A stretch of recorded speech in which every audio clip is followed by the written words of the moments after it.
عسلامة، شنو احوالكم؟ ان شاء الله تكونوا كلكم بخير. اليوم انا في الملاحه نتاع قرقنة باش نعمل بكم دوره.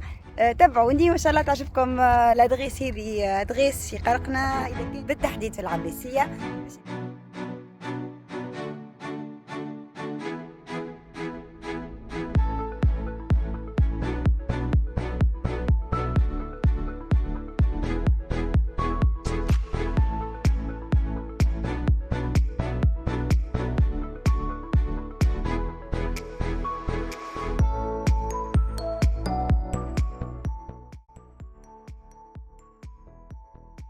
بسم الله ونتوكل على ربي. البور نتاع قرقنة كله قصير وزيد حاجه اخرى. عندنا المد والجزر مالكسينا. البحر هذا دوسيتي الملوحه نتاعو 38 جرام ملح في الليتر.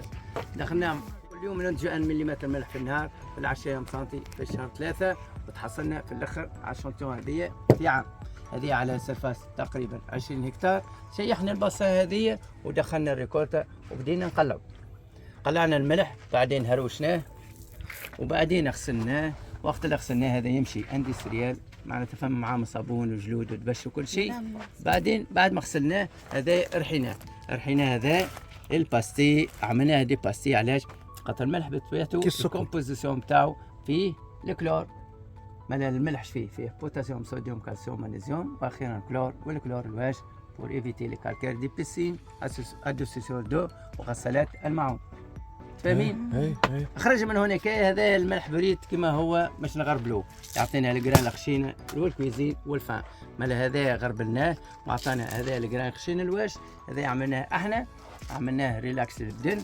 لازم تعمل بانو، معناتها الواحد يحط نقولوا احنا 100 لتر على 380، بما انه 38 جرام في الليتر يعطينا ماء بحر. مالا عملنا باديس نلقاو 380 على 100 لتر ماء ولا بصان صغيره للسخين برك. هذه ريلاكس البدن وعملناها بارفيمي او افيك الويل اسونسيال. وان شاء الله نعملوا ديفي للعائله هذه من غير ما نقول لك ريحه شنو؟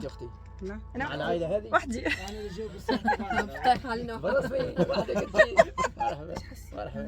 حسيتني جيت وحدي. لا عادش بي عائله. انا ما عرفتيشني. عايشت بنينه هي هذيك هي بنينه. لا لقب مع العائله. المكي من رمله. فماش اقتراحات فيل دو سيل. شوفوا سيد هذا نتاع سال دو بان هكا ابين تحسوا اون تكستور ويلوس شويه. امشي معاه في كهرباء انت كان هذا مش كيما زيت خويا والله يسامحك يا بن حميده. ريحته هكا.